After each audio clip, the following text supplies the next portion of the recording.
برادران ملت اسلامی، السلام علیکم ورحمۃ اللہ وبرکاتہ۔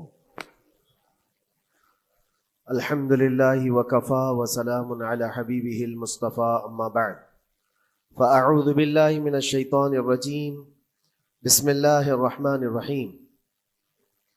ان عدۃ الشہور عند اللہ 12 شہرا فی کتاب اللہ یوم خلق السماوات والارض منها 4 حرم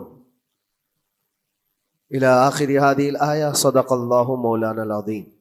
بارگاہ رسالت معاب صلی اللہ علیہ وسلم میں درود پاک کا ہدیہ پیش کریں۔ اللہم صل علی سیدنا و مولانا محمد معدن الجود والکرم وآلہ واصحابہ الکرام وابنہ الکریم وبارک وسلم صلاة دائمة سرمدا ابدا۔ اللہ عز و جل اپنے کلام مقدس میں فرماتا ہے، بے شک اللہ کے نزدیک گنے ہوئے شمار کیے ہوئے جو مہینے ہیں وہ 12 ہیں، اور ان 12 مہینوں میں سے 4 حرمت والے مہینے ہیں، عزت والے مہینے ہیں، عظمت والے مہینے ہیں۔ وہ 4 مہینے کون سے ہیں؟ مسلسل ترتیب کے ساتھ ذی القعدہ، ذی الحجہ اور محرم، اور 4تھا مہینہ رجب المرجب جس میں ہم اور آپ زندگی گزار رہے ہیں۔ اس کو رجب الاسم اور رجب العصب بھی کہا گیا ہے۔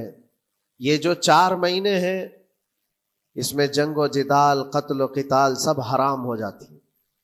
اس دور میں جو جنگیں ہوتی تھی کفار و مشرکین بھی اپنی تلواریں روک لیا کرتے تھے۔ یہ 4 حرمت والے مہینوں کی سارے لوگ عزت کرتے۔ ان 4 مہینوں میں امن و امان قائم ہو جاتا، جیسے 2 قبیلوں میں جھگڑے ہیں، فساد ہے اور ایک دوسرے سے جنگ پر ہمیشہ آمادہ رہتے ہوں، لیکن ان 4 مہینوں کے اندر امن قائم ہو جاتا تھا، راستے کھل جاتے تھے۔ اور اللہ تبارک و تعالیٰ نے قرآن پاک میں ان 4 مہینوں کی فضیلت بھی بیان فرمائی۔ اس میں رجب کے لیے ایسی فضیلت ہے، اللہ کے نبی صلی اللہ علیہ وسلم ارشاد فرماتے ہیں، یہ رجب کے مہینے کی فضیلت ایسی ہے جیسے قرآن کی فضیلت دوسری کتابوں پر ہے۔ دوسری کتابوں میں جس طرح سے افضل قرآن ہے، اس طرح سے رجب المرجب تمام مہینوں میں افضل ہے۔ اور نبی کریم صلی اللہ تعالی علیہ وسلم اس میں عبادت کرنے کے لیے ترغیب دیا کرتے تھے۔ اس کو ترجیب بھی کہا جاتا ہے، اور خاص طور پر رجب کے متعلق بزرگان دین نے فرمایا یہ فصل بونے کا مہینہ ہے۔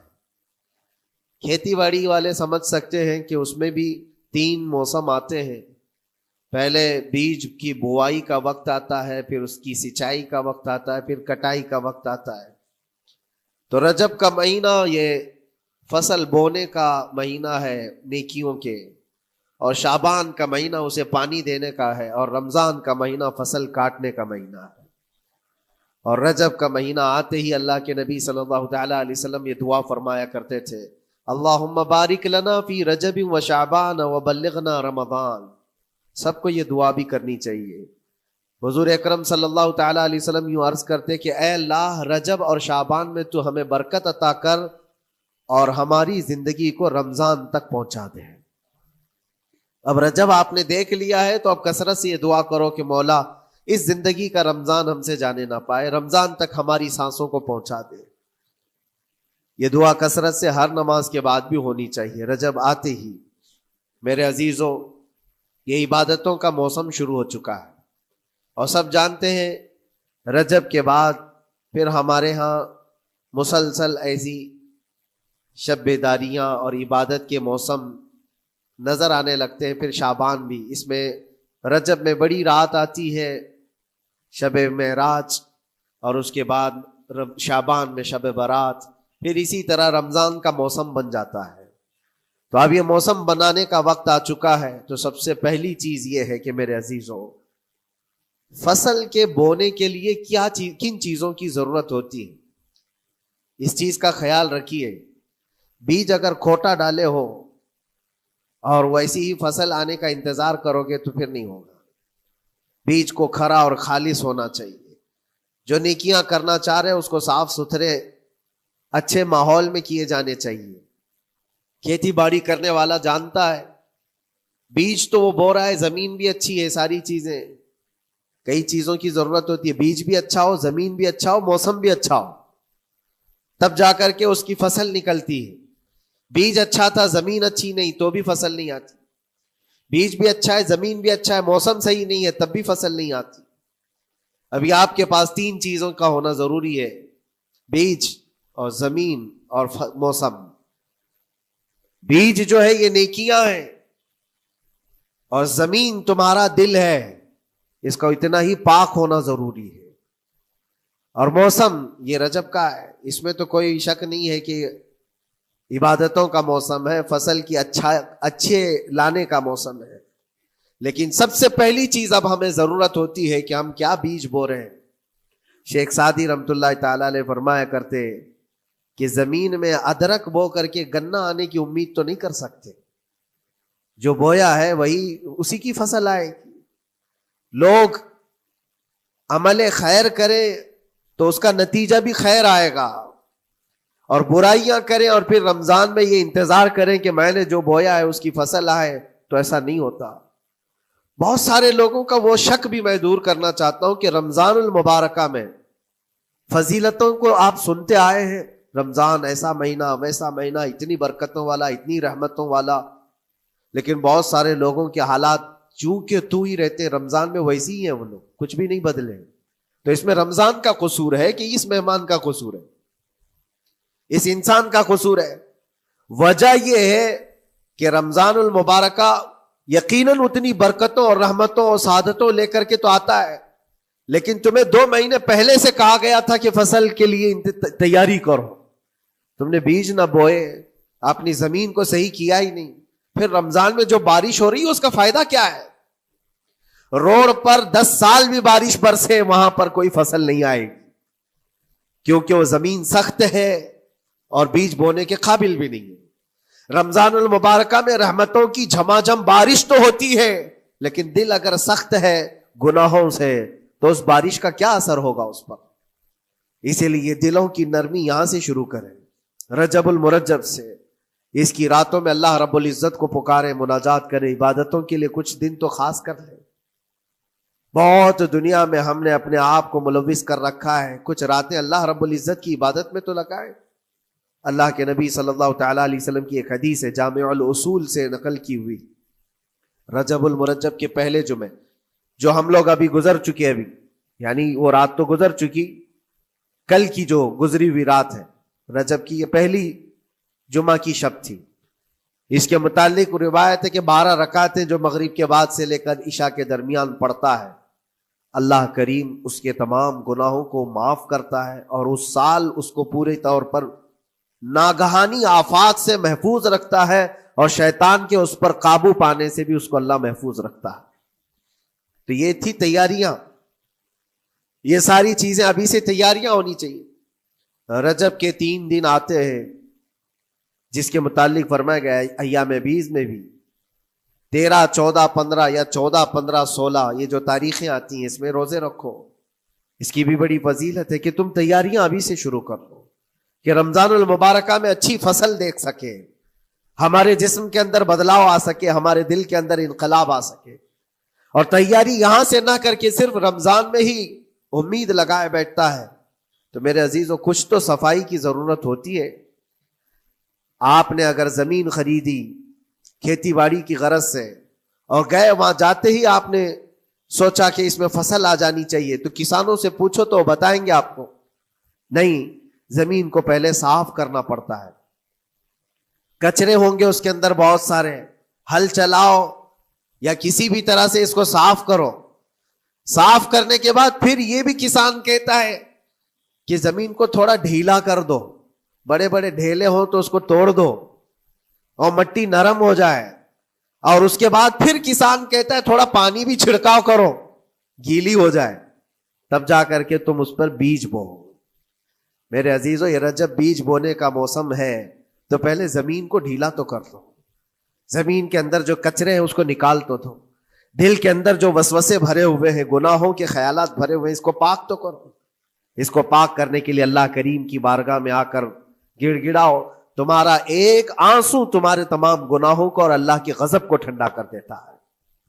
ہاں، ایک آنسو کا قطرہ تمہارے لیے اللہ کریم ہے، موتی سمجھ کے شان کریمی نے چن لیے قطرے جو گرے تھے عرق انفعال کے. امام غزالی رحمۃ اللہ تعالی علیہ نے لکھا ہے کہ آج اللہ تبارک و تعالیٰ کی رحمت کو اپنی طرف مائل کرنے کے لیے اگر تم کچھ کر سکتے ہو تو بس یہ ہے کہ دنیا رونے اور گڑ گڑانے سے نہیں مانتی، لیکن مولا کریم بندے کے ایک مرتبہ سجدہ کر کے اسے پکارنے سے فوراً قبول کرتا. موسیٰ علیہ الصلاۃ والتسلیم اللہ تعالیٰ سے پوچھتے ہیں مولا جب تیرے بندے تجھے پکارتے ہیں تو اس میں نیک لوگ بھی ہوتے ہیں اور گنہگار بھی ہوتے ہیں، تو کیا تو سب کی پکار کا جواب دیتا ہے؟ توجہ، اللہ رب العزت فرماتا ہے اے موسیٰ میرے پکارنے والے بندوں میں نیکوکار بھی ہیں گنہگار بھی ہیں. ہاں نیک بندہ جب مجھے پکارتا ہے یا ربی تو میں جواب میں کہتا ہوں لبیک یا عبدی، اے میرے بندے میں حاضر ہوں، بتا تیری کیا حاجت ہے. پھر موسیٰ علیہ السلام پوچھتے ہیں کہ مولا یہ تو نیک بندہ جب پکارتا ہے تو کہتا ہے لبیک یا عبدی، اور جب گنہگار پکارتا ہے تب کیا کہتا ہے؟ رب تعالیٰ فرماتا ہے جب میرا گنہگار بندہ مجھے پکارتا ہے یا ربی تو میں اس کے جواب میں 70 بار لبیک یا عبدی کہتا ہوں. ایک بار پکارے 70 بار جواب. ایسا کیوں ہے؟ تو فرماتا ہے میرا رب نیکوکار کو اس کی نیکیوں پر بھروسہ ہے کہ اللہ معاف کرے، اور گنہگار کو صرف میری رحمت پر بھروسہ ہے. اس کے پاس ہے کچھ نہیں، اس کے آس پاس وہ نظر ڈالتا ہے میں نے کوئی ایسی نیکی رکھی نہیں ہے، صرف اللہ رب العزت کی رحمت ہے جو مجھے معاف کر سکتی ہے. وہ مجھ پر یقین کر کے پکارتا ہے، اس لیے اس کے سوال کا میں بار بار جواب دیتا ہوں. عزیزان گرامی وقار، اقبال نے سچ ہی کہا تھا ہم تو مائل بکرم ہے کوئی سائل ہی نہیں. یہ رب تبارک و تعالیٰ کی طرف سے ہے کہ اللہ تبارک و تعالیٰ کرم پر کرم کرنے کے لیے موقع عنایت کرتا ہے. یا بندے کو آنے کا موقع ہی نہیں ہے، بندہ آنا نہیں چاہتا ہے. اس سے پہلے کہ تمہارے ساری چیزیں بند ہو جائیں، دروازے ختم ہو جائیں، اللہ رب العزت کی بارگاہ میں آؤ اور اسے پکارو. یقیناً یہ تمام چیزیں تمہاری زندگی میں انقلاب لاتی ہیں، بہت بڑی تبدیلی لاتی ہیں. عزیزان گرامی، پھر میں یہ عرض کرتا ہوں کہ رجب کے اس مہینے میں دل کو نرم کرنا بہت ضروری ہے. دلوں کی سختیاں آج گناہوں کی طرف مائل کرتی ہیں. ہمارا دل سخت ہے یا نرم ہے اس کو پہچاننے کے کئی تھرمامیٹر دیے گئے ہیں ہمارے پاس. چیک کرو ہمارا دل کس پوزیشن میں ہے آج. امام غزالی فرماتے ہیں 3 علامتیں ایسی ہیں جس سے پتہ چل جاتا ہے انسان کا دل سخت ہے یا نرم ہے، بیمار ہے یا صحت یاب ہے. یہ ڈاکٹر لوگ اسکیننگ سے یا سونوگرافی سے نہیں بتا سکتے کہ تمہارے دل کی یہ کیفیت. کیسے اس کو اہل بصیرت سمجھ سکتے؟ فرماتے ہیں کہ اگر مسجد میں زیادہ دیر تک بیٹھ نہیں پاتا تو سمجھ لو اس کا دل بیمار ہے، اس کا دل سخت ہو چکا ہے، اس کو مسجد میں بیٹھنے نہیں دیتا. یہی دل ٹیلی ویژن کے سامنے 3 گھنٹے بیٹھے اس کو کچھ بھی اکتاہٹ نہیں آتی، موبائل پر گیم کھیلتا رہتا ہے، 4 گھنٹے گزر گئے کہ 5 گھنٹے گزر گئے اسے پتہ ہی نہیں. آج ایک سروے کے مطابق ہر انسان جو موبائل چلاتا ہے اس میں 18 گھنٹے وہ بیزی ہے دن کے. کئی جگہوں پر ایسے حالات آئے 18 گھنٹے دن میں ہوتے ہی ہے 24 گھنٹے، جس میں 6 گھنٹے اگر آرام کے نکالے تو باقی پورے 18 گھنٹے کیسے انسان بیزی رہ سکتا ہے؟ اس میں کھانا بھی ہے، پینا بھی ہے، حاجتیں بھی ہیں. لیکن سروے کے مطابق یہ بھی بات آئی ہے کہ 18 گھنٹے کنزیوم کرتے ہیں. میرے عزیزوں، اس میں کوئی اکتاہٹ اور اس میں کوئی ملال نہیں آتا، بیزارگی نہیں آتی. اور اللہ کے گھر میں یہاں فرض سے نماز سے ابھی سلام پھیرا کیا کہ بھاگنے کی تمنا ہوتی ہے. کئی جگہوں پر تو ایسا ہے. اسی لیے اللہ کے نبی صلی اللہ تعالی علیہ وسلم کی ایک حدیث میں سناتا ہوں. ارشاد فرماتے 2 چیزیں کسی منافق کے اندر جمع نہیں ہو سکتی. 2 چیزیں منافق آدمی کے اندر آ ہی نہیں سکتی. وہ کیا چیزیں؟ حضور پاک صلی اللہ تعالی علیہ وسلم فرماتے اچھے اخلاق منافق کے اندر نہیں آتے، اور اللہ کی اور اس کے رسول کی ہر بات پر یقین یہ منافق کے اندر نہیں آ سکتے. اور منافق کی یہ علامتیں بتاتے بتاتے میرے نبی نے یہ فرمایا دیکھنا کہ مسجد میں منافق سب سے اخیر میں آئے گا اور سب سے جلدی بھاگے گا، اس کا دل نہیں لگتا. دل سخت ہو چکا ہے، اور بازار میں سب سے پہلے جائے گا اور سب سے لاسٹ میں نکلے گا. بازار اس کے دل لگنے کی جگہ ہے، اس کے وہاں پر تفریح کی جگہ ہے. اور مومن کی علامت یہ فرمایا کہ مومن مسجد میں جلدی آتا ہے اور دیر سے جاتا ہے، اس کا دل لگا رہتا ہے.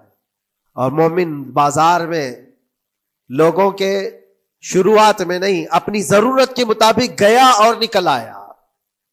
اور فرماتے ہیں میرے آقا صلی اللہ علیہ وسلم، روئے زمین پر سب سے اچھی جگہوں میں سے کوئی جگہ ہے تو اللہ کا گھر ہے، مسجد ہے. اور سب سے بری جگہوں کے متعلق فرمایا وہ بازار ہے.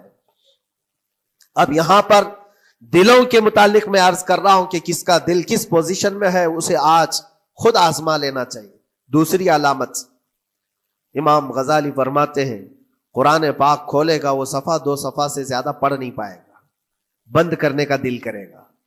یہ تو چھوڑو اٹھانے کے بعد پڑھنے نہ پڑھنے کی بات ہے، کچھ تو چھونا بھی نہیں چاہتے، اٹھاتے ہی نہیں. سال پورا ہو گیا تو قرآن پکڑتے نہیں، تو پھر دل کی کیفیت کیا ہو چکی ہوگی، دل کیسا مریض ہوگا. بعض لوگ ہم سے یہ کہتے بھی تھے کہ حضرت پڑھنا تو آتا نہیں، کیا کریں گے قرآن کا. کہا اٹھانا تو آتا ہے. میں نے ان سے پوچھا قرآن اٹھانا تو آتا ہے، جب قسم کھانے کی بات ہوتی ہے تو کیسے قرآن اٹھا لیتے ہو، سر پہ رکھ لیتے ہو. اسی طرح سے قرآن کو ہی اٹھا کر کے سینے سے لگا کر اللہ کی بارگاہ میں یہ دعا کرو کہ مولا میرے دل کے دروازے کھول دے. اور قرآن کوئی سخت چیز نہیں ہے، اللہ وعدہ فرما رہا ہے ہم نے قرآن یاد کرنے کے لیے آسان بنایا ہے. کوئی یاد کرنے والا، وہ خود قرآن تمہارے دل میں اتر جائے گا. کوشش کرو. دل کی بیماری کی 2 علامتیں میں نے بتایا. اگر بیمار دل ہے تو زیادہ یہاں بیٹھ نہیں سکتا اور زیادہ دیر قرآن پڑھ نہیں پاتا. تیسری بات فرماتے ہیں کہ تیسری علامت یہ ہے کہ ہمارا دل اگر سخت ہو چکا ہے تو جیب میں پیسے ہوں گے لیکن کوئی مانگ رہا ہوگا اللہ کے نام پر، دینے کی طبیعت نہیں کہیں، دینے کی طبیعت نہیں کرتی. اور یہ چیز ہاتھ اٹھانے کو تمہارا دل نہیں کرتا تو سمجھ جاؤ کہ دل بیمار ہے. اور دل کی بیماری لے کر کے اگر کوئی رجب میں سوچتا ہے کہ میں بیج بوؤں گا تو کیا فائدے کا، زمین سخت ہے، زمین سخت ہے اور اس پر بارش بھی ہوگی تو کچھ فرق نہیں پڑتا، فصل نہیں آئے گی. دل کو نرم کرو. اور ایک علامت میں بتاؤں، اور ایک علامت کہ دل نرم ہے یا سخت ہے، اس کی ایک علامت یہ بھی ہے، اللہ کا جب ذکر کرے، جنت کا جب ذکر کرے، جہنم کے عذابات کا ذکر کرے، قبر کے معاملات کا ذکر کرے، حشر کے سوالات کا ذکر کرے، تو اس کی آنکھیں ڈبڈبا جائیں اور آنسو نکل آنے لگے. قرآن کی آیتیں سن کر کے اس کا دل ہلنے لگے اور آنسو آ گئے تو سمجھ جاؤ کہ اس کا دل نرم ہے. ابھی اس کا دل بیمار نہیں ہوا، ابھی اس کا دل بیمار نہیں ہوا. لیکن یہاں تو پوزیشن الگ ہے، سچویشن الگ ہے. ہم تو پتہ نہیں کن کن چیزوں میں رو لیتے ہیں، لیکن اللہ کا کلام سنتے ہوئے کسی کے کان پر جوں بھی نہیں رینگتی. لوگ تو گانوں پر تھرکنے والے اور نغموں پر اچھل کود کرنے والے وجد کی بات کرتے ہیں، لیکن اللہ کا کلام پڑھنے پر کوئی کسی کو وجد کیوں نہیں آتا. یہ ایمان کی علامت ہے. قرآن میں اللہ نے فرمایا وَإِذَا تُلِيَتْ عَلَيْهِمْ آيَاتُهُ زَادَتْهُمْ ایمانا. جب اللہ کی آیتیں ان پر تلاوت کی جاتی ہے، مومنین پر، ان کا ایمان بڑھ جاتا ہے. کیا آپ امام کے پیچھے قرات سن کر کے اپنے دل میں ہلچل محسوس کرتے ہیں؟ سننے کی طبیعت کرتی ہے. بلکہ ادھر نماز پڑھ کر کے جانے کے بعد آدھے گھنٹے کے بعد پوچھے آج پہلی رکعت میں کیا پڑھا تھا، دوسری رکعت میں کیا پڑھا، آپ کو پتہ ہی نہیں رہتا. یاد ہی نہیں امام صاحب کیا پڑھ رہے تھے، میں تو دکان کا حساب کتاب کر رہا تھا، کیا خبر ہے کہ انہوں نے کیا پڑھا. تو قرآن کو توجہ سے پڑھے ہوتے تو تمہارے دل میں بھی وہ باتیں اثر کر رہی ہوتی. میرے عزیزوں، کتنے ایسے لوگ ہیں جو صرف اور صرف قرآن پاک کی تلاوت کی وجہ سے دلوں کو نرم کر دیا گیا ہے. میں اسی بات پر آج فوکس کر کے ختم کر دوں گا. رجب المرجب بیج بونے کا موسم ہے تو دل کے نرمی کے ساتھ ہی بیج بو، کیونکہ یہ زمین ہے تمہاری، اور زمین نرم نہ ہو تو کتنی بھی نیکیاں کرو کیا فائدے کی. دل سخت ہے، گناہوں سے لبریز ہے، اور دل کو نرم کرنے کا علاج 2 چیزیں بتائی گئی، کریں گے انشاءاللہ. 2 چیزیں بڑی آسان ہیں. اگر دل کو نرم کرنا ہے تو دو چیزیں فرمائی گئی، کثرت سے قرآن پاک کی تلاوت کرو یا کثرت سے میرے نبی پر درود پاک پڑھا کرو. دو چیزیں کر کے دیکھو، تمہارا دل نرم ہو جائے گا. اور بھی دوسری علامت، دوسرے علاج بھی میرے آقا نے فرمایا. ایک صحابی آئے تھے، انہوں نے عرض کیا یا رسول اللہ صلی اللہ علیہ وسلم، لوگ آپ کے پیچھے نماز پڑھتے ہیں تو زاروں قطار رونے لگتے ہیں، جب آپ دعا کرتے ہیں تو وہ دھاڑے مار کر کے روتے ہیں. میں کبھی رو نہیں پاتا، میرا رونا نہیں آتا، میں بھی قرآن سنتا ہوں، میں بھی آپ کے پیچھے نماز پڑھتا ہوں. تو حضور پاک صلی اللہ علیہ وسلم نے فرمایا تمہارا دل سخت ہو گیا ہے، تمہارا دل سخت ہو گیا ہے. انہوں نے کہا کیا کروں، علاج کیا ہے اس کا؟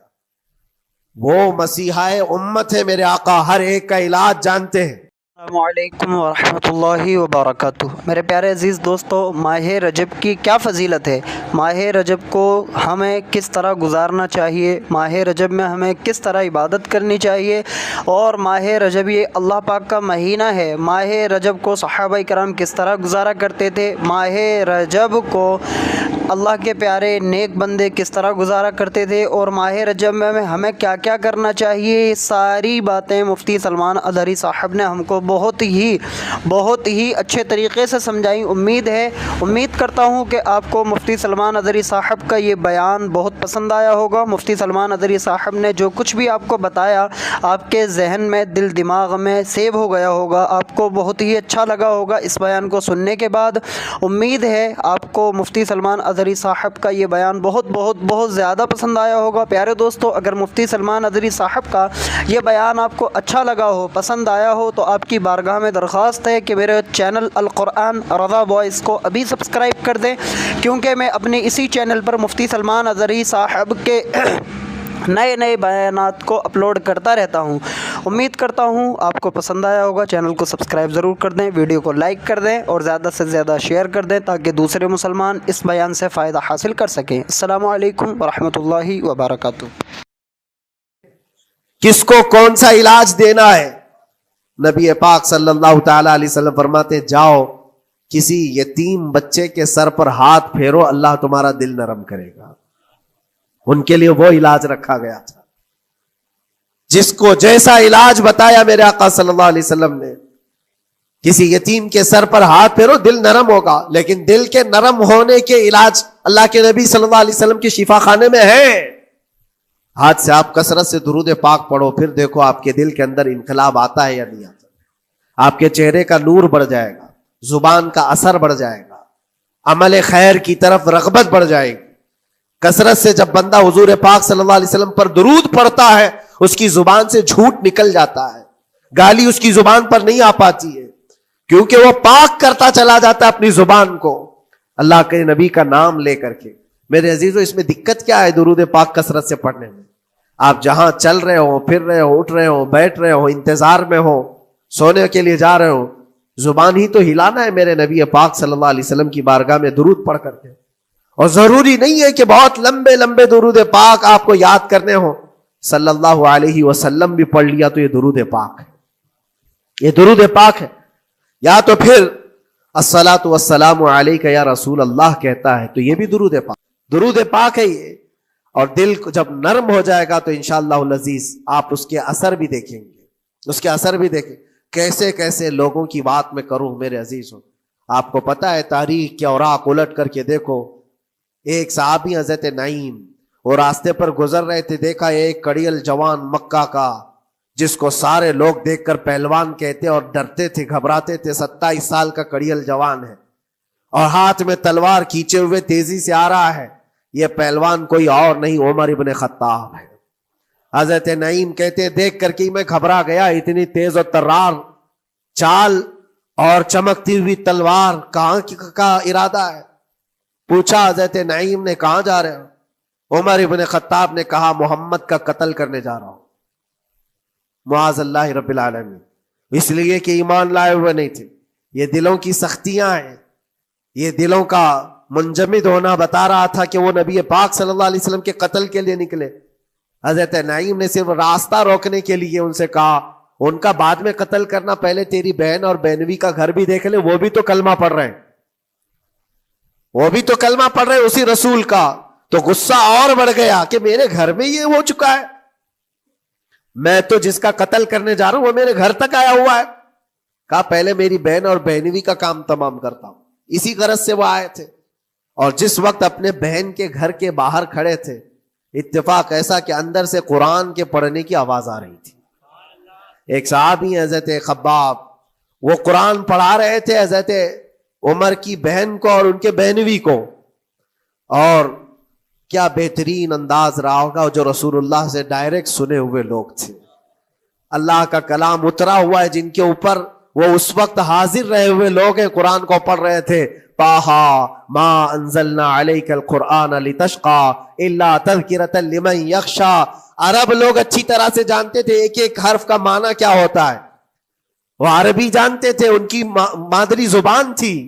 اور اس قرآن کے اندر جو مٹھاس تھی, عمر ابن خطاب کان لگا کر سنتے رہے, لیکن غصہ جو اندر سے تھا, دل کی جو سختی تھی, آئے تھے مارنے کے لیے. دروازہ زور سے ٹھوکنے لگ گئے, اندر لوگ ڈر گئے. حضرت خباب کو چھپا دیا, بہن اور بہنوی نے دروازہ کھولا. دروازہ کھلتے ہی ان پر حملہ آور ہو گئے. عمر ابن خطاب مارا, اپنے بہنوی کو بہت مارا کہ تم یہ کیا کر رہے ہو, دین بدل چکے ہو, یعنی تم یہاں سے نکل کر کے دوسری جگہ چلے گئے ہو, صحابی ہو گئے ہو. اپنی بہن کو بھی مارا, یہاں تک کہ ان کی ناک پھٹ گئی. جب لہو لہان ہو گئے تو عمر ابن خطاب نے دیکھا کہ میں اپنی بہن اور اپنی بھائی کو مار رہا ہوں. پھر تھوڑی دیر کے لیے دل میں رحم آیا. اور دل میں رحم آیا کس چیز کا, کس چیز کی وجہ سے نرم ہوا دل میرے عزیزوں؟ بھائی اپنے بہنوی کی اور اپنی بہن کی پٹائی کو دیکھ کر کے نہیں, ان کو دیکھا تھوڑی دیر کے بعد اور کہا چلو چھوڑو جانے دو, جو ہوا سو ہوا, لیکن جو تم لوگ پڑھ رہے تھے میرے آنے کے وقت مجھے دوبارہ پھر سے سنا دو. وہ کیا کلام تھا, وہ کون سا کلام تھا؟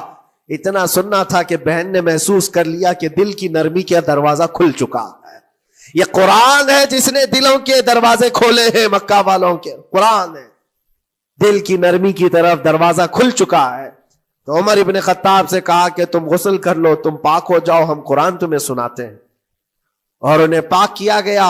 تو حضرت خباب جلدی سے باہر آئے, کہا میں سناتا ہوں. حضرت عمر کو جب یہ آیتیں سنائی گئی, جھوم کر کے سننے لگے. قرآن کی وہ آیتیں 16 یا 17 آیتیں ہی سن پائے تھے کہ ان کے جسم کے اندر راشا تاری ہوا, کپ کپی آئی.